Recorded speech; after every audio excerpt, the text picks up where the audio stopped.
Então chegamos na última noite de atividades aqui da nossa jornada de atualização técnica, né? Alusivo então aos 25 anos do curso de trabalho.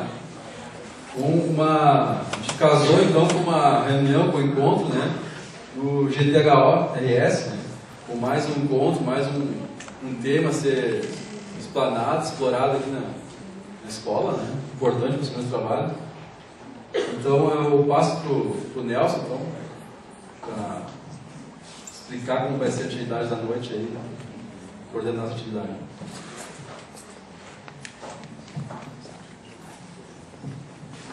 Bom, boa noite, pessoal. Boa noite. Então, é uma satisfação de novo encontrar aqui no Liberato, né, toda essa turma bonita aí, técnicos, engenheiros, né, os alunos do curso. Fico feliz, né, tem médico no trabalho também aqui, né, então, falar de todas as classes, né. Então, fico feliz. Cada vez esse grupo que começou no ano passado está tomando corpo, né, está cada vez mais graúdo, né, já está reunindo mais pessoas. Então, assim, é uma satisfação ver uma sementinha que começou e já está dando bastante frutos, certo? Então, nessa abertura hoje, né, então, desse nosso segundo encontro do ano, né, que o nosso objetivo vai ser trazer o tema GHS, né, e também a gestão de produtos químicos. Então, vamos contar com a participação aqui de 3 cases, tá, que vão ser apresentados pela nossa amiga Úrsula Vasconcelos, né, que é consultora de GHS, vai trazer todo o know-how que ela tem, compartilhar conosco nessa área. O Fábio, né, que é técnico de higiene, vai trazer também todo o trabalho que ele desenvolve na Inova Videolar, né, o estudo de caso, né, do modelo de gestão que eles têm. E também contaremos aqui com a participação do Kleber, que é um empreendedor na área de TI, é higienista ocupacional também, né, e vai apresentar para nós, né, o software que ele tem, né, que utiliza, né, a gestão de produtos químicos. É uma das interfaces que ele tem, né, mas ele tem uma abordagem mais macro de gestão em SST. Tá? Então, a noite de hoje vai discorrer aí até às 10 horas. A gente vai ter esses temas sendo abordados. Faremos uma pequena pausa ali no intervalo na hora do recreio. Tá? Então vamos dar uma pequena pausa para a galera poder ir no banheiro, quem quiser dar uma chegada ali na cantina. E antes de começar, né, eu gostaria de trazer um pouco, né, da satisfação de que o GT ele nasceu no ano passado, né, com a parceria com a Fundação Liberato. E nesse ano, né, eu já posso dizer que a gente está crescendo de uma forma muito bacana, tendo primeiro a parceria, né, com a ABHO, Associação Brasileira de Higiene Ocupacional, que temos hoje aqui também nosso membro, né, benemérito aqui da BHO, que vai falar, dar um pouquinho da palavra também, né, então, sobre a BHO. E agora nós temos 2 novos parceiros, tá, que vão inclusive entrar no circuito dos encontros do GTHO. Então, o GT, até esse terceiro encontro estava sendo feito fixamente aqui na Fundação Liberato. A partir do próximo encontro, nós contaremos então com a parceria do SENGE, RS, né? Então o próximo encontro do GT vai ser no SENGE, né? E na sequência teremos um outro parceiro espraiando agora para Bento Gonçalves na UX. Então vamos ter um terceiro polo, né, de encontros, né? Então está havendo já uma regionalização, né, uma expansão já do GT, né? Então é muito bacana ver essa expansão acontecendo de forma tão rápida.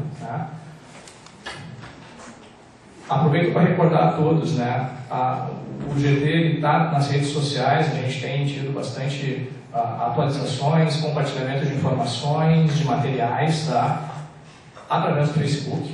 Então, tem sido um canal de diálogo, de conversa, de compartilhar materiais, né, e experiências.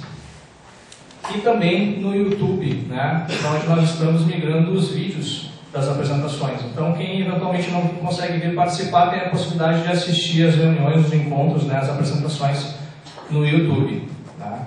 Então, Essa aqui não vai ser diferente, né? Então está sendo filmada, vai ser enviada depois, né, subido para o YouTube e vai estar disponível para todo mundo lá poder assistir.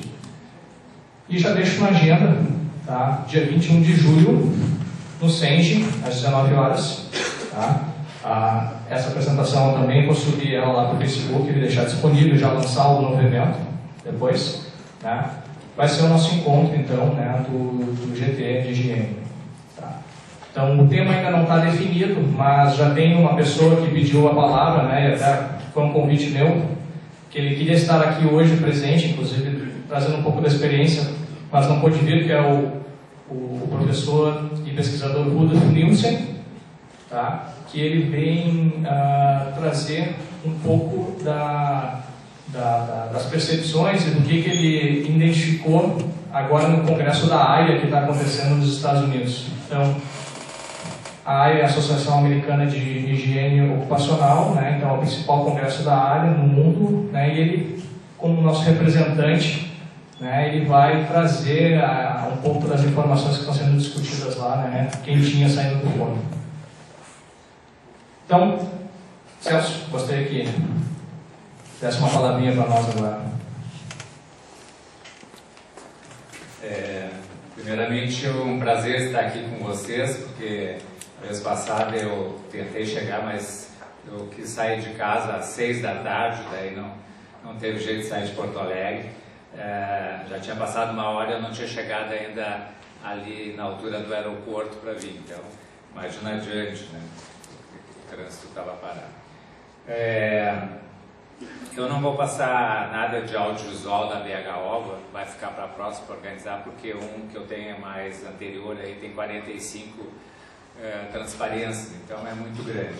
Mas a BHO é fácil de conhecer através do seu site, né? Então, da bho.org.br, e lá tem as várias categorias, então, de profissionais que podem se associar, né, da área. Então pode ser técnico, pode ser nível universitário, né, e são várias categorias, até simpatizantes, tudo podem se associar.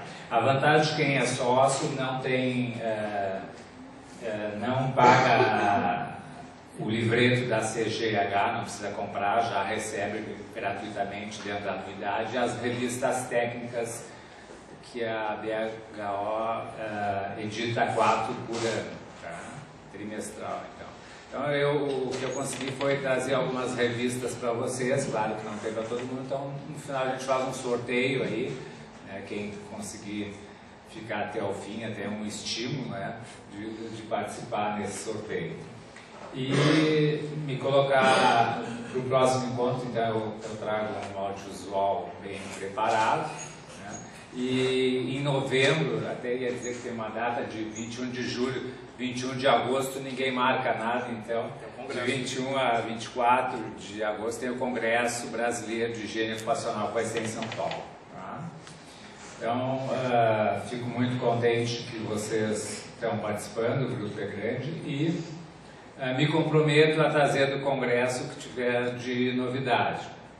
E o presidente da BHO está nos Estados Unidos para participar essa semana desse Congresso Internacional da CGIH. É uma grande convenção que ocorre lá. Então vou procurar trazer novidades também. Né?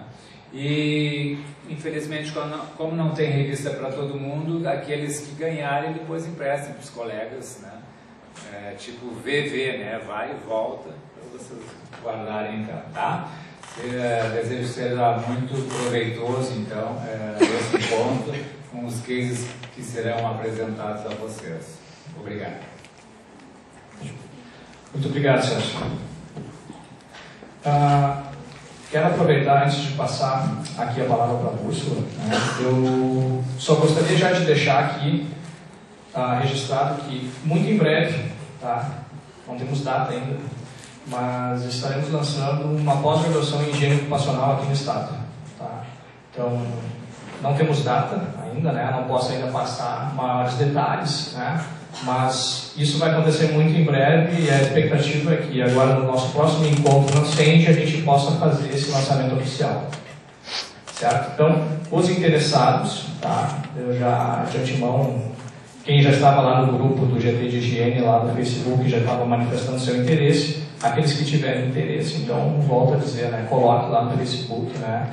Que a gente faz contato daí diretamente com vocês que estão interessados, né? Para esse curso. Certo? Então, gostaria de passar agora então, a palavra para a Úrsula, para conduzir, né, para o segmento do nosso encontro.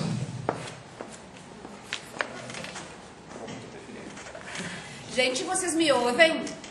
Aí no fundo, é que eu sou professora, então eu tenho o costume de berrar. Posso então?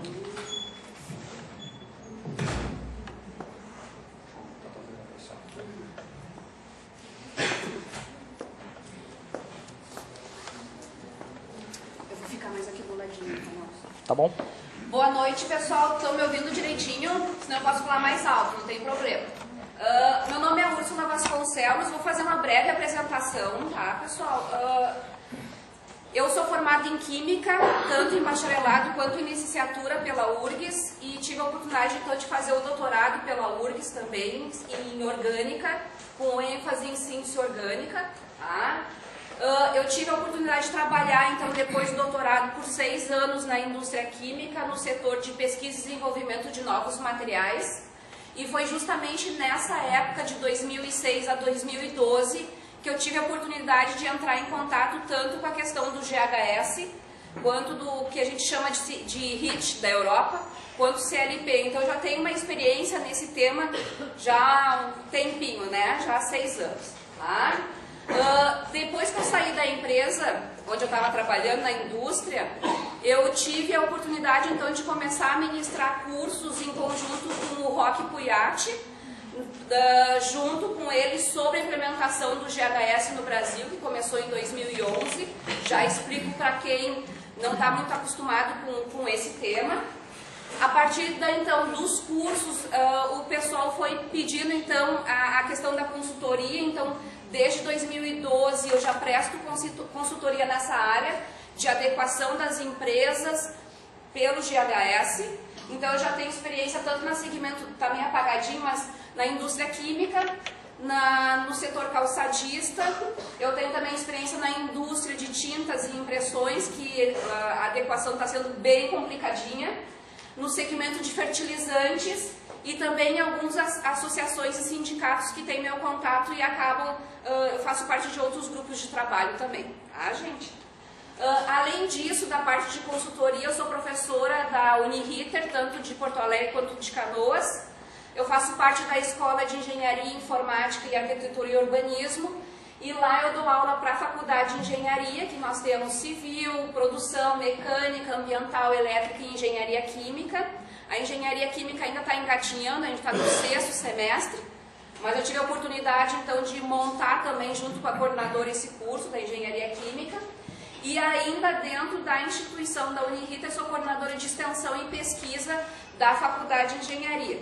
Tem gente que pergunta, quando é que tu dorme, né? Porque é muita coisa. Mas eu sempre quis, além de ocupar essa questão de ser professora, que era uma coisa que eu sempre quis, é ter esse pé também dentro do mercado de trabalho para trazer essa vivência para todo mundo. E também é bom para as empresas que a gente tem esse contato com o aluno também como mão de obra, tá?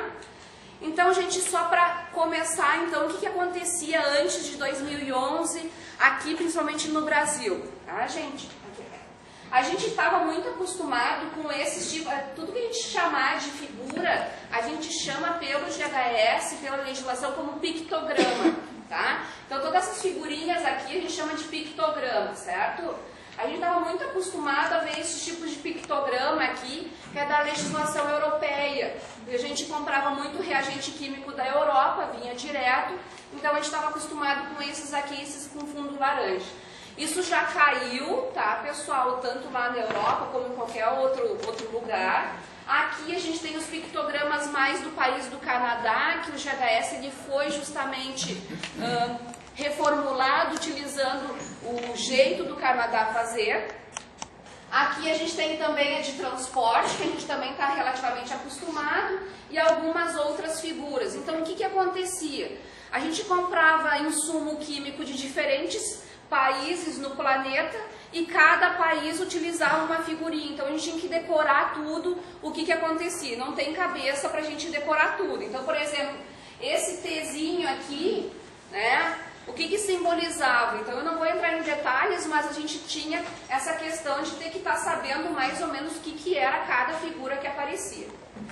Então, em 2007, na verdade, surgiu essa questão do GHS, que é Global Harmonic System, que ele significa que eu tenho um sistema harmonizado globalmente, então a gente vai utilizar os pictogramas igual para todos os insumos químicos iguais, para todos os países que for. Essa questão do GHS mundial, gente, ele é regulamentado pela ONU e ele é um sistema que ele não é obrigatório, né, nos países, mas aí que os países adotam o GHS, todas as empresas e todos os usuários são obrigados a se adequar a essa nova legislação. Então, o GHS ele começou em 2007 pela Europa, tá? E em 2011 o Brasil adotou o GHS. A gente já tem outros países que adotaram, como China, o Japão, a Argentina está adotando, foi prorrogado para o ano que vem, né? Então, a gente está devagarinho, vários países adotando o GHS. Só que em alguns países a gente tem algumas modificações dentro da própria legislação. A gente vai ver que rótulo para a Europa, por exemplo, esse pictograma aqui, ele tem um tamanho mínimo, tá? Ele tem um tamanho que é 1/18 da área do meu rótulo, então ele tem um tamanho. Aqui no Brasil a gente não tem, tá? Desde que ele seja no mínimo 1 centímetro por 1 centímetro, tá? Então alguns detalhezinhos eu vou falar para vocês daqui a pouquinho. Então vocês entenderam, né, pessoal? Se qualquer pergunta, vocês podem me interromper, tá? Gente, sintam-se à vontade. Eu gosto de uma coisa, mais uma conversa, tá, pessoal? Tá? Então, quem é que tem que adotar o GHS, gente? O GHS, ele tem que ser adotado por toda a cadeia, seja aquele fabricante, então uma indústria química, seja pelo distribuidor, o usuário que faz uso dentro de uma própria empresa desse insumo químico fabricado pelo fabricante ou importador, né? Depois essa empresa aqui, por exemplo, a empresa de tintas, né? Eu tenho, por exemplo, vários insumos que a tinta usa, que é em torno de 60, às vezes 70 ingredientes químicos, eles compram do seu fabricante, vai para a indústria de tinta. Aqui ela já tem que estar utilizando insumos de acordo com o GHS, vai fabricar a tinta também, utilizando FISP e rotulagens de acordo com o GHS, e vai mandar para o usuário final, que tem as características de seguir, então, o uso específico, tanto no rótulo quanto na FISP. Então, o que o GHS faz, gente? Para que ele veio? Ele, apesar de muitas empresas, que às vezes vocês vão ouvir falar, eles vieram para fazer um embargo comercial ou alguma questão mais complicada, mas ele veio para quê? Para proteger o usuário daquele produto químico. Então, por exemplo, se eu estou usando uma tinta, eu tenho que saber lá que eu estou pintando a minha casa, ou até alguém da própria empresa que está pintando a parede, se tem que usar máscara, se tem que usar luva, né? Se o ambiente tem que ser arejado. O que a gente tinha muito? Nós tínhamos utilizando muitos insumos que eu não tinha as informações necessárias para me proteger em relação a ele. Então, na verdade, o GHS ele vem com esse intuito de que as informações sejam dadas, né? Exemplo, gente, todo mundo sabe que o etanol é inflamável, certo? Tá? Então, o GHS ele fala dos perigos intrínsecos que uma substância ou um produto ele tem. Então, por exemplo, o etanol, ele sempre foi inflamável, ele é inflamável hoje, ele sempre vai ser inflamável. Agora, a questão de ele pegar fogo durante o uso, isso quem vai dizer é justamente durante o uso. Só que eu vou me proteger desse uso através das informações que vão ter lá no rótulo daquele produto e na FISPIC daquele produto. Então eu sou obrigada a informar que ele é inflamável. Antes a gente não tinha essa informação. E essas informações, gente, vai chegar até lá no supermercado. Se vocês pegarem o álcool, né? Eu sempre brinco, não é álcool etílico, etanol, né? Mas lá no supermercado já está vindo o pictograma de inflamável. Porque a legislação está obrigando a isso.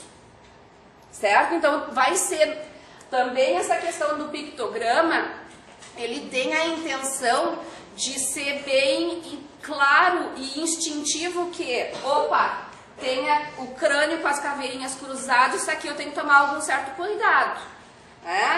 Ou se tem a figurinha lá da chama, que é o pictograma de inflamável, opa, eu tenho que cuidar porque isso aqui pega fogo. Então ele tem que ser instintivo, gente. Isso tem que estar no rótulo, certo? Então ele veio com a intenção disso. Tá? A implementação então do GHS muitas vezes é um desafio, porque a gente vai envolver toda a cadeia, que vocês viram tanto de um fabricante quanto do usuário final. O GHS ele não se aplica a alguns segmentos, gente. Ele vai ser aplicado a todo e qualquer produto químico, menos do segmento alimentício, ou seja, alimento e bebida. Cosmético também não se aplica, porque eles próprios têm a sua própria legislação. Agora o resto, gente, utilizou produto químico, tem que se adequar, mesmo que eu não faça um produto químico. Por exemplo, o segmento de cosmético, ele vende um cosmético. Mas ele tem que, para fazer o cosmético, ele tem que ter insumos químicos. Então, os insumos químicos que estão entrando dentro dessa fábrica de cosmético tem que seguir essa nova legislação. E é aí que o pessoal não está entendendo. Certo? O caso, Úrsula, dos saneantes, teve também um período que ficou também... Isso. Saneantes e domos sanitários, né? O que aconteceu com esse segmento? A gente quer produtos de limpeza e tem os saneantes que é para produtos de tratamento, né? O que aconteceu, gente? Esses produtos, eles também são regulamentados pela Anvisa. Principalmente o rótulo. FISPIC não. FISPIC, quem gerencia FISPIC é o Ministério do Trabalho e do Emprego, pelo GHS, pela NR26. Mas o rótulo, a Anvisa tem que fazer uma aprovação, né? A Anvisa não estava com tempo suficiente para poder fazer toda a avaliação dos rótulos, então eles acabaram prorrogando o prazo. Ainda não está muito claro qual é o prazo, mas eles acabaram prorrogando, tá? Então a gente vai ver, gente, que esses insumos químicos, alguns têm outras legislações que têm que se adequar. Não impede nada de ter o GHS, vai entrar junto, certo? Tá, gente? Eu vou mostrar alguns exemplos depois para vocês. Deu uma desformatada ali, mas por que é o desafio, gente? Eu tenho que lidar com FISPIC, acredito que todo mundo está mais ou menos relacionado à ficha de informação de segurança de produto químico, tá? A gente tem, dentro da FISPIC, gente, são 16 sessões obrigatórias, elas têm que seguir a ordem que diz. Eu não trouxe a norma, gente, mas a nossa norma, tá, é dividida aqui a 14.725 na parte 1, que é terminologia, parte 2, classificação dos produtos, parte 3, rotulagem e parte 4, que é a FISPIC. Tá? A FISPIC ela tem 16 sessões, eu não posso pular nenhuma sessão. Tá? E também a nossa norma ela obriga que tanto a sessão 9, que é de propriedades físico-químicas, sessão 11, que é sessão 11, que é toxicologia, e sessão 12, que é ecotoxicidade, elas são, os subitens que tem ali são obrigatórios. Tá? E a FISPIC, gente, não pode ter nenhum campo, espaço em branco ou 2 pontos, um tracinho. Por exemplo, lá na seção 9, a gente tem a seção de propriedades físico-químicas, eu tenho pH, certo? O pH, quando eu estou em um produto sólido, ele não se aplica, porque o pH eu só vou aplicar quando eu tenho uma solução aquosa, certo? O que a gente tinha antes? Tinha escrito quando tinha pH, então eu sou obrigada a colocar, mesmo que o meu produto seja sólido, E eu vou colocar pH 2 pontos não aplicável. Não pode ter 2 pontos e nada escrito e nem 2 pontos tracinho. Certo? Então tem algumas coisas, gente, que eu sempre digo assim, essa FISP aqui tá capenga, né? Por que tá capenga? Porque tem algumas informaçõezinhas ali que não tá batendo.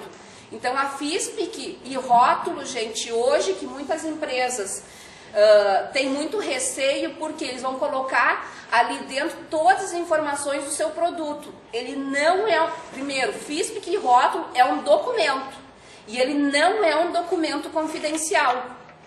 Então tem que ter aquelas informações ali, certo? Eu tenho um questionamento sobre Sim. isso, porque a gente trabalha com consultoria e eu faço muita análise de FISP. Sim.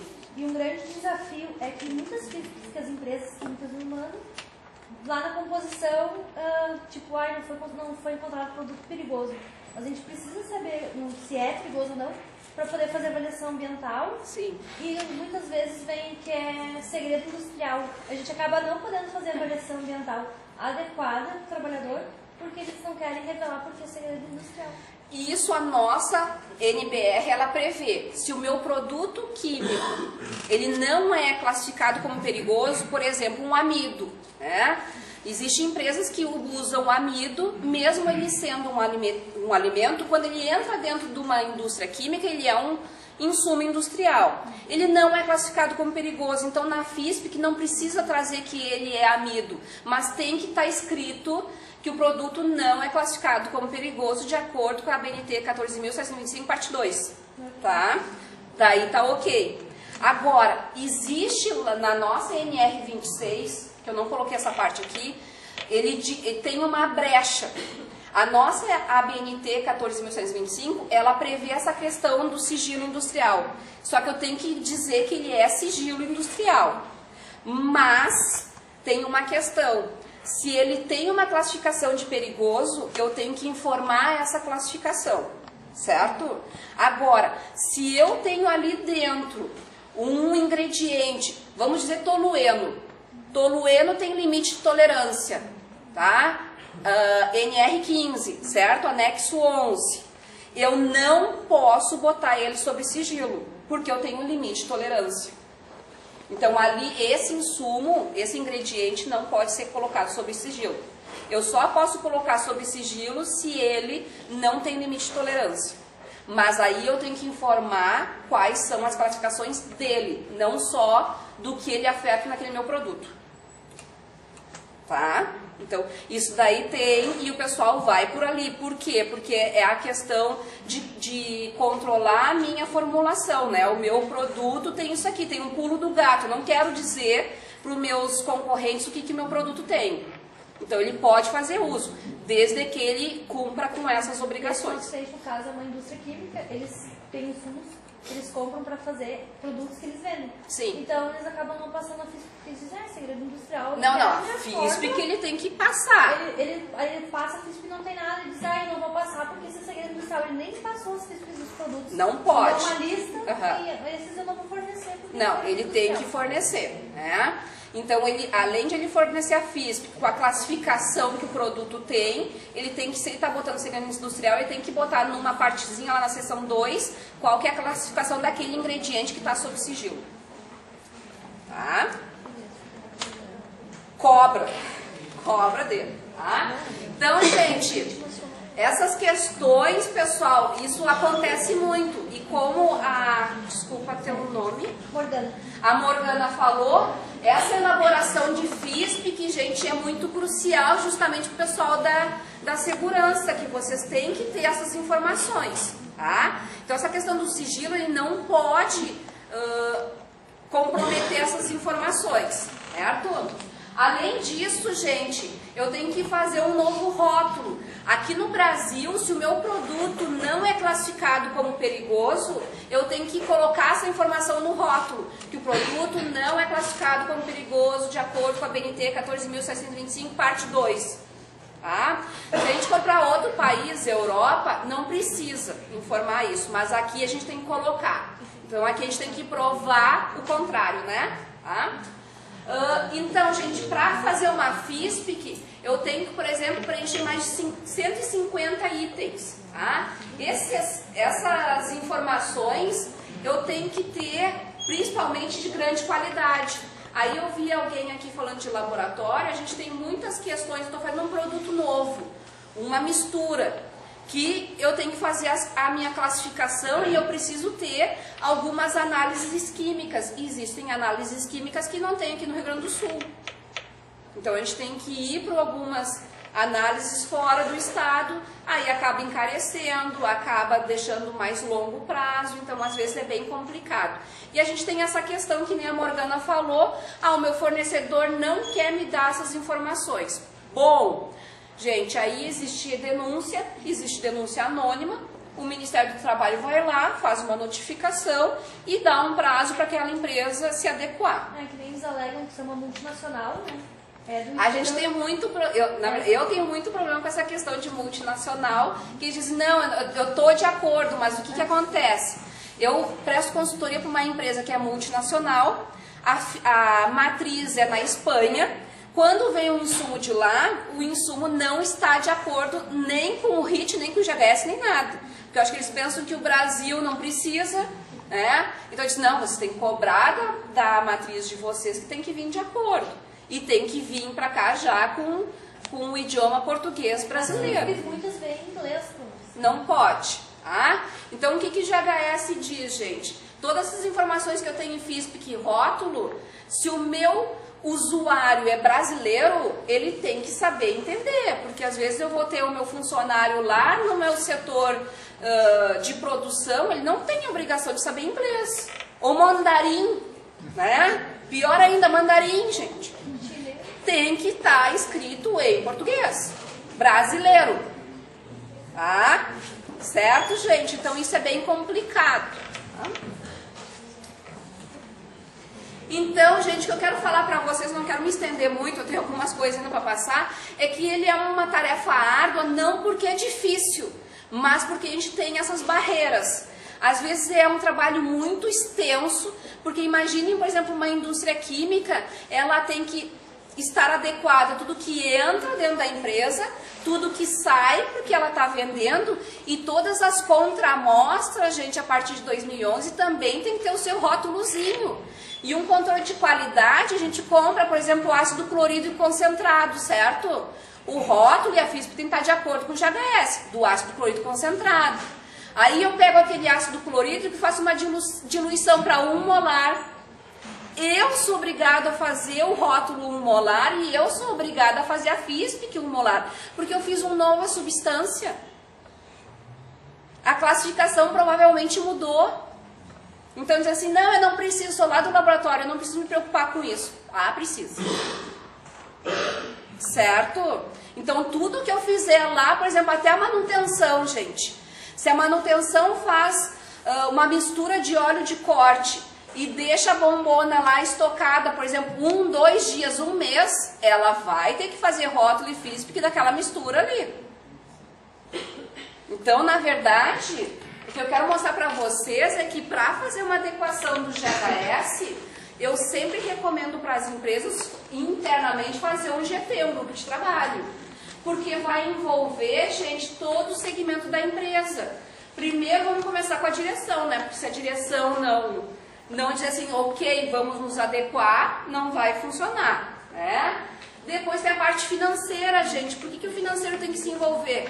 Bom, eu vou fazer rotulagem de produto, vai mudar tudo, vai envolver dinheiro. Além disso, gente, a nossa NR26, que me obriga a estar me adequando ao GHS, ela diz que os funcionários têm que ser treinados. Tá? Então, isso também envolve uma questão financeira. E já que os meus funcionários têm que ser treinados, vai envolver toda a questão de gestão de pessoas. Vendas, porque, por exemplo, minha empresa está sofrendo adequação. Eu tenho que fornecer ao meu cliente que o rótulo e a FISP que vai estar sendo adequado. Né? Eu vou ter que envolver o pessoal de marketing, porque o rótulo vai mudar. Rótulo e etiqueta, tá, gente? É tudo a mesma coisa. Para o GHS. Logística de distribuição. Logística de distribuição, gente. Tem muitos produtos que às vezes caem na minha mão, que eu tenho que fazer FISP, rotulagem, e o produto não estava classificado como perigoso para transporte. E aí ele começa a ser. Porque infelizmente, pessoal, a gente tem muitas empresas aqui no Brasil que eles se preocupam com que o produto funcione. Deu. Eu não me preocupo se eu coloquei KOH lá, que pode queimar as pessoas. Eu não me preocupo se acontece uma reação e forma um produto extremamente tóxico. Eles não estavam nem aí. Meu produto funciona. Agora isso caiu por terra. Então agora o que eu tenho que fornecer na FISP no rótulo? Exatamente o que tem dentro do meu frasquinho. Não importa o que eu estou colocando, mas se acontecer uma reação lá dentro, eu tenho que informar o que é que tem ali dentro, não os ingredientes da reação. Então eu tenho que saber exatamente o que tem ali dentro para poder fornecer essas informações para o meu usuário. Se ele tem que usar máscara, se ele tem que usar luva, que tipo de luva. Ah, e a gente tinha muito isso. Eu tinha uma cliente que ela chegou a ficar braba comigo. Mas como que eu vou saber isso? Mas é tu que fabrica, se tu não sabe o teu produto, quem é que vai saber? Eu? Eu não sei a tua formulação. Tu sabe.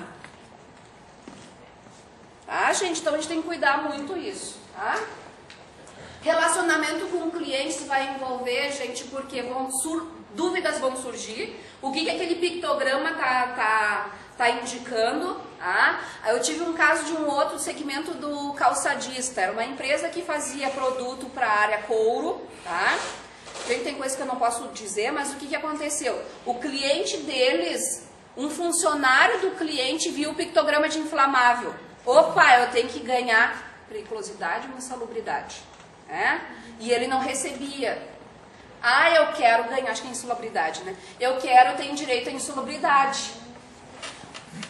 Esse cliente foi para cima do meu cliente, dessa empresa que fazia, e eles, consequentemente, vieram para cima de mim. Úrsula, tira esse pictograma.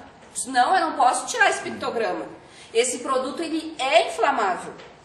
Vocês não fizeram ponto de fulgor, não ficou abaixo de 90, ele é inflamável.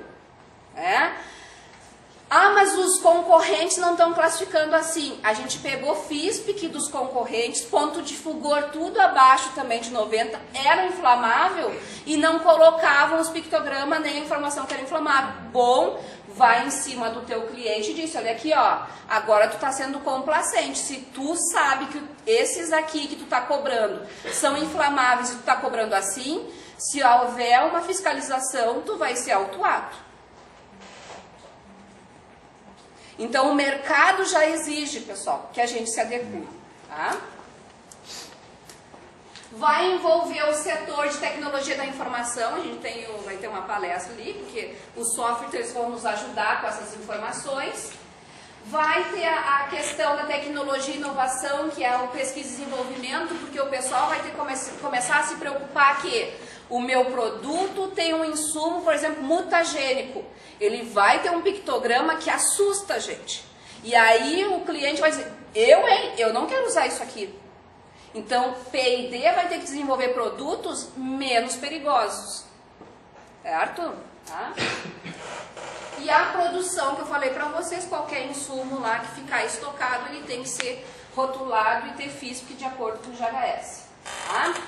Gente, para entender o GHS, a gente tem que separar. Eu tenho um produto químico. Esse produto químico pode ser classificado como uma substância, então eu tenho uma substância lá dentro do meu frasco, ou eu tenho uma mistura. Uma mistura botei vários ingredientes lá dentro e não aconteceu nenhuma reação. E aí eu tenho que classificar esse produto como uma mistura, com vários ingredientes. Opa, mas se eu coloquei um ácido e uma base, eu vou ter uma reação. Eu não vou classificar de acordo com o ácido e com a base que eu coloquei. Eu vou ter que classificar o quê? O sal, né? Entenderam a diferença de substância e mistura? Então, todo produto, ou é uma substância ou uma mistura. E isso eu tenho que informar lá na FISP. Certo, gente? Então, acima disso, veio a NR26, que ela começou em 24 de maio de 2011, obrigando primeiro que todas as substâncias a partir dessa data se adequassem. Então, todas as substâncias tinham que passar, a partir dessa data, a se adequar com o GHS. Tá?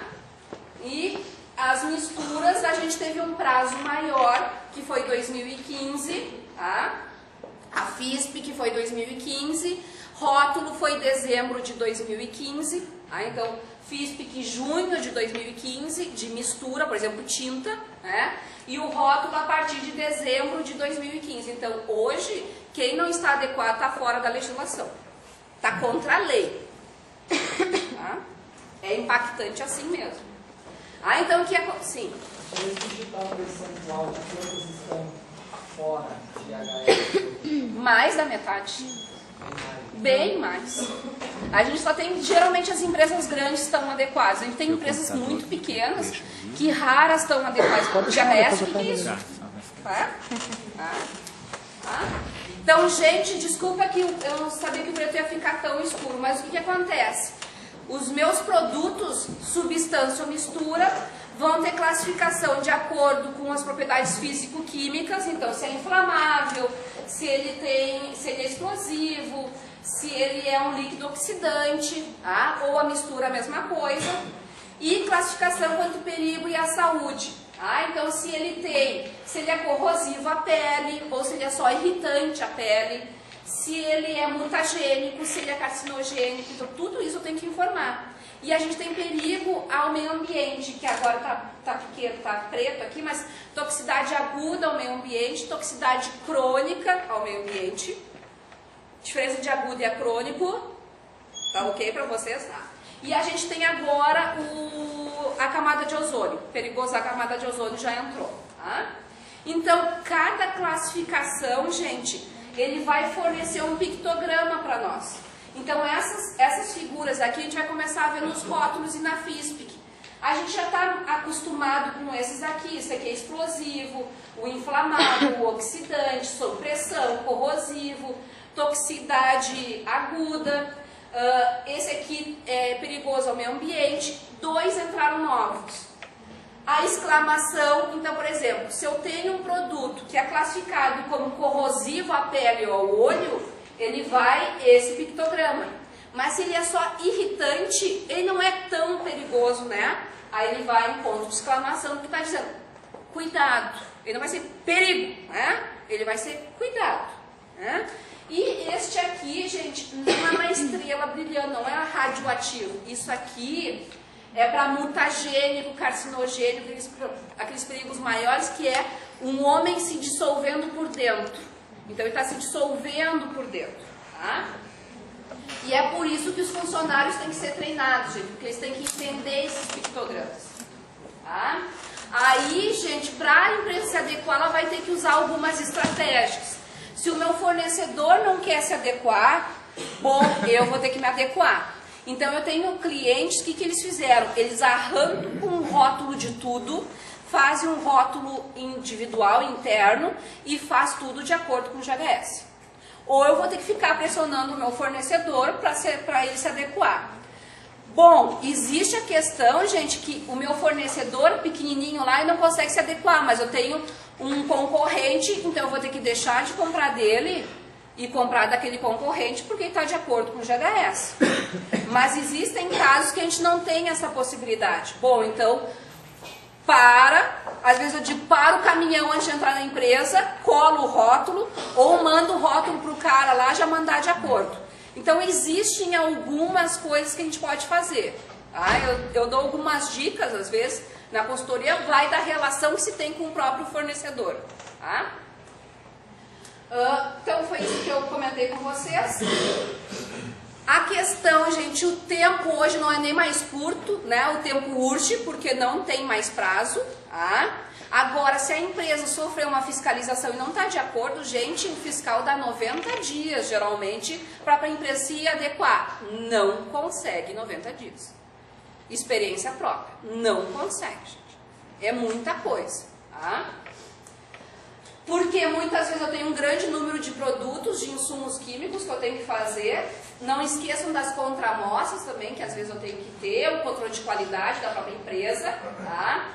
Às vezes eu tenho que, se eu estou fazendo um produto novo, eu tenho que fazer análises especiais, que podem demorar, ou essas análises químicas não tem no Rio Grande do Sul. Se eu tenho dentro do meu controle de qualidade análise de pH, ok, eu posso usar aquele valor na minha FISPIC, mas às vezes eu preciso fazer a classificação de acordo se ele é mutagênico. Aí vai ter que ir para um laboratório bem específico, né? E muitas vezes a gente tem aquilo que eu comentei com você, informações capengas. Então as informações são incompletas ou às vezes as informações estão erradas, gente. Porque na FISPIC eu tenho que informar o CAS dos ingredientes que vão lá dentro. Eu já vi tanto CAS errado, que não é aquilo que está escrito.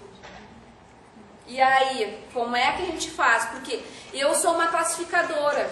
Então, para eu conseguir classificar o produto, eu tenho que ter direitinho todos os ingredientes que vão lá dentro.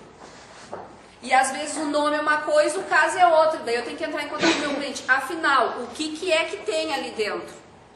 Às vezes nem o cliente sabe. Tá? Então, o que acontece, gente? Se uma empresa não está adequada à NR26, a gente tem que ir lá na NR28 do Ministério do Trabalho, que ela vai me dizer que é por item, gente. A multa, a notificação é por item. Então, se o rótulo lá não tem pictograma, é um item. Se o rótulo não tem a frase de perigo, é outro item. Então, imagina se não tem o rótulo.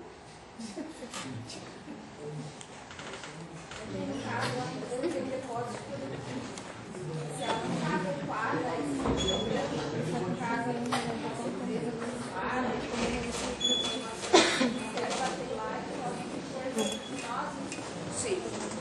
Não tem mais como não saber, tá? Tem que estar adequado. Só que, gente, tem outra questão, tá? Se eu tenho lá no meu almoxarifado uma mistura, por exemplo, ou uma substância que foi rotulado antes da implementação do GHS e está ainda no prazo de validade, o rótulo eu não preciso me preocupar, ele vai estar valendo até o final do prazo de validade. Mas a FISPIC eu já tenho que ter adequada. Se eu tenho, por exemplo, uso o ácido fórmico de vários fornecedores, eu tenho que ter FISPIC de vários fornecedores, não adianta ser uma FISPIC só. Porque às vezes eu compro da China e tem alguma impureza lá que está contaminando e é muito tóxica, que é diferente daquele que vem da Alemanha, por exemplo. Então eu tenho que ter a FISPIC de todos os insumos de diferentes marcas. Certo? Então aqui, gente, a gente tem que cuidar com essa questão, porque além da multa ser por item, vai pelo número de empregados. Então, gente, é óbvio que o fiscal vai lá e não vai aplicar já a multa, gente. Primeiro ele vai fazer uma notificação, vai dar um prazo. Se naquele prazo daí não se adequa, bom, aí, né? Tá? Então é isso que eu conversei com vocês. Ainda tem o caso, às vezes, da reincidência e posso chegar até a questão da interdição da empresa. Por que isso, gente? Porque a questão é proteger o usuário, a questão é proteger o trabalhador. Tá? É proteger quem está utilizando aqueles insumos químicos.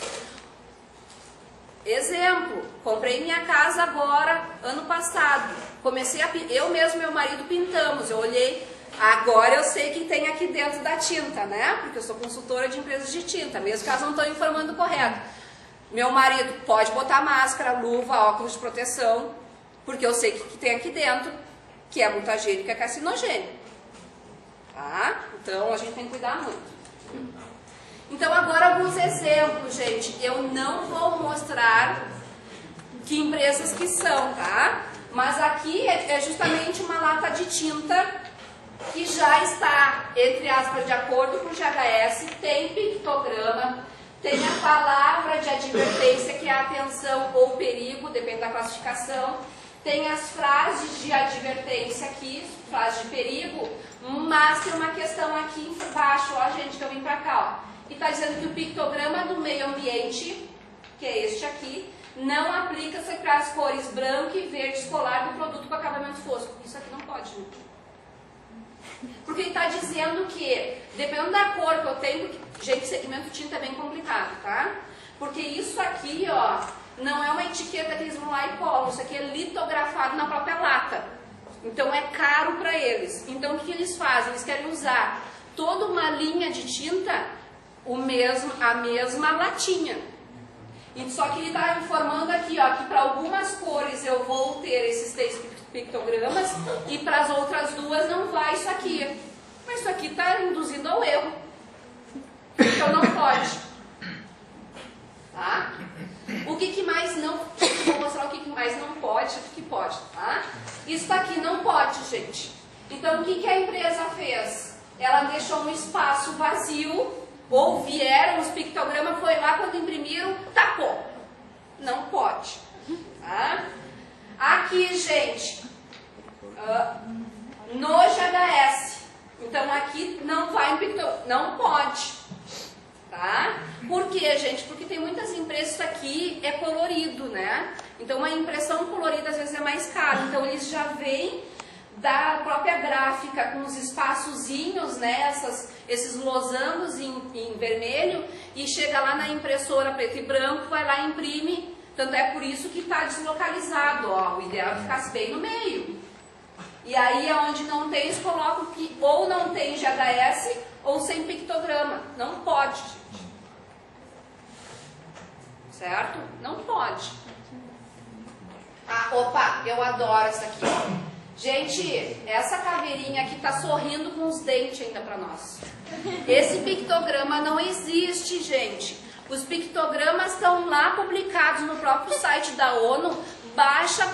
Baixar.gif, tem várias extensões. A gráfica não precisa ficar lá redesenhando e botando dentinho ou isso e aquilo. Já tem pronto, gente. Então, isso aqui não pode. Tá? Isso aqui é pictograma de segurança. Gente, pode colocar pictograma de segurança? Posso colocar outras coisas no rótulo? Pode. Mas eu sempre aconselho, separa. Por exemplo, a gente tem a questão da Anvisa. Eu sempre digo assim, ó, a Anvisa, às vezes ela nos obriga a ter, não essa aqui, né? Mas o pictograma igual com caveirinha, mesmo que o produto não tenha essa classificação. Então eu digo assim, ó, separa esse lado GHS, esse lado aqui é Anvisa. Tá? Porque o pessoal colocava tudo embolado ali, induz ao erro. Tá? O que acontece? A Anvisa não... Hoje ela está andando mais junto com o Ministério do Trabalho, mas não estão muito bem ainda. Tem atrito ali no meio. Tá? Então é um pouco complicado. Então a gente tem que saber gerenciar os dois. Então eu digo, separa um pouquinho, põe um do ladinho, outro do outro ladinho. E o que eu tenho que colocar então, gente? No rótulo. Por falta de rótulo bem bonitinho, eu acabei fazendo um. Tá? Então o que vocês vão encontrar no rótulo, gente? Vocês vão encontrar o nome da empresa, as informações da empresa, que tem que ter, né? Não existe mais aquelas embalagens, gente, só o papel pardo, porque vai lá para o meu fornecedor que ele vai colar a etiqueta. Não pode. Tem que ter etiqueta. Capas e tal, que colocava em volta, também tem que ter etiqueta. Tá? Etiqueta, rótulo. Então, eu tenho que ter o nome da empresa, o nome do produto. Se ele é classificado como perigoso e tiver pictograma, vai ter os pictogramas, a palavra de advertência, a composição química, gente, eu só informo o que é classificado como perigoso. A água não é classificada, não preciso colocar. Amido, se tem, não é classificado como perigoso, não preciso colocar. Tá? E no rótulo eu não coloco as quantidades, eu só coloco o ingrediente, tá? Sem K, sem nada. Tá? As frases de perigo e as frases de precauções. E tem que ter a frase, que a ficha de informação de segurança deve ser obtido por ou site, ou telefone, ou contato lá. Tá? Então, exemplos, isso é o rótulo, gente. E a FISPIC, tá? Aqui, de novo, coloquei as FISPICs capengas. Então, o que está acontecendo aqui, gente? Que pictograma é esse aqui? Vocês viram lá? Proibido para crianças, proibido para meninas. Né? Gente, pelo amor de Deus, isso não existe. Seção 2 e seção 3 da FISPIC é estritamente GHS. Eu só vou colocar lá o que é GHS. Isso aqui não existe, gente. Esse pictograma aqui está diferente dos outros, ó. Tá? Colocaram na mesma seção pictograma de transporte. Pictograma de transporte vai lá na seção 14, que é de transporte. Diagrama de Rommel, gente. Lembra do diagrama de Rommel? Caiu, não precisa mais. Quer colocar porque o cliente está implorando? Tá, coloca na FISP, lá na seção 16. Não me põe na 2, porque isso não é GHS. Seção 2, seção 3 é GHS. Só vai GHS. A Anvisa não regula FISPIC. Então, a única entidade que regula a FISPIC é o Ministério do Trabalho. Eu tenho que seguir GHS. Tá? Aqui, gente, essa FISPIC aqui, ó. Eu sei que está um pouco pequeno, mas ela não está, mesmo que na seção 2, porque antigamente, gente, a gente tinha na seção 2 informações sobre os ingredientes, na seção 3 informações dos perigos. Inverteu. Então agora a 2 é perigo e a 3 é ingrediente. Só que aí o que acontece? Ela está dizendo que o produto é corrosivo, mas não é assim, gente. Eu tenho que colocar qual que é a classificação, se é corrosivo para quê, qual a categoria, se é corrosivo tem pictograma, tem palavra, está incompleto, gente. Não pode, está errado. E o fiscal ele vai direto na seção 2, na seção 3. Ele vai bater o olho direto, tá? Essa FISP que não dá. Opa! Aqui, gente, por falta de FISP bonitinha, modelo, tá? Então aqui é exatamente a mesma FISP que daquele rótulo que eu mostrei para vocês. Então o que tinha lá? Tinha 2 ingredientes, que eram um tricloroetano e o tolueno. Podem ver, ó, quantidade não fecha 100%, por quê? Primeiro, na seção 3, que é a composição, eu tenho que botar que seria uma mistura ou se é uma substância. Tá? Nesse caso aqui é uma mistura. Só está informando 8%. Então, ou o resto é água, ou são ingredientes não classificados como perigosos, que eu não preciso informar.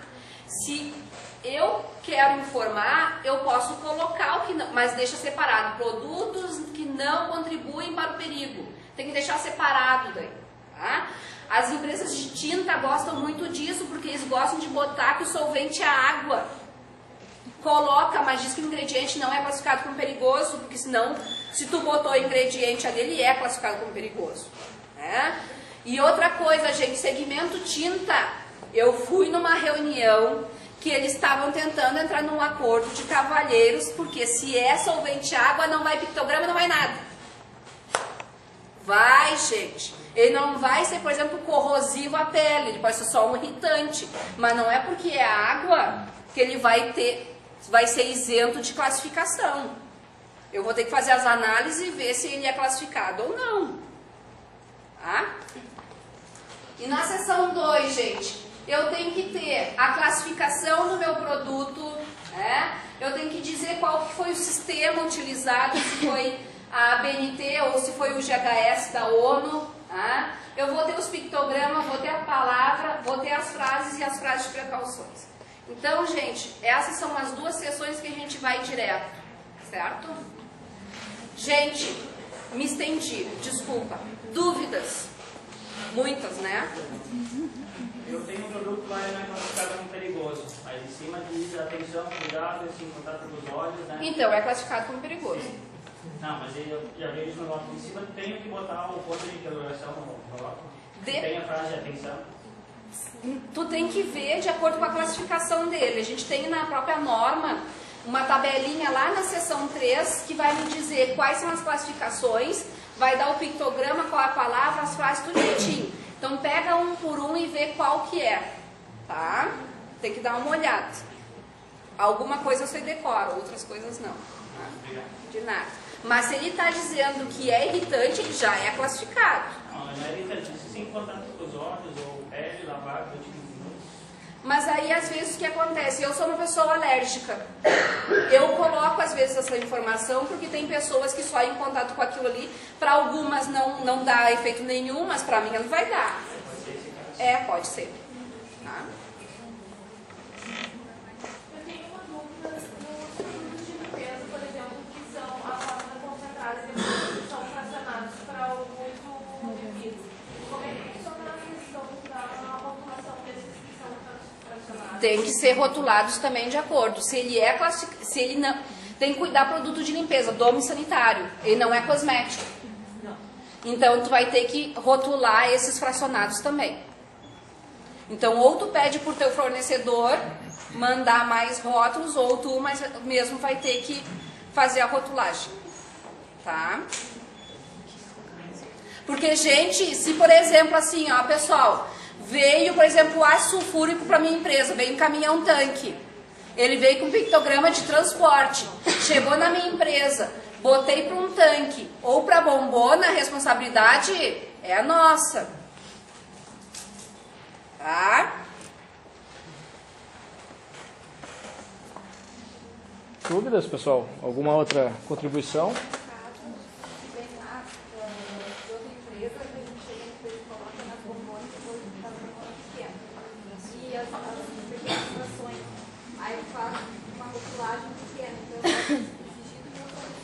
Se tu tem um relacionamento bom, tu pode exigir, mas ele não é obrigado.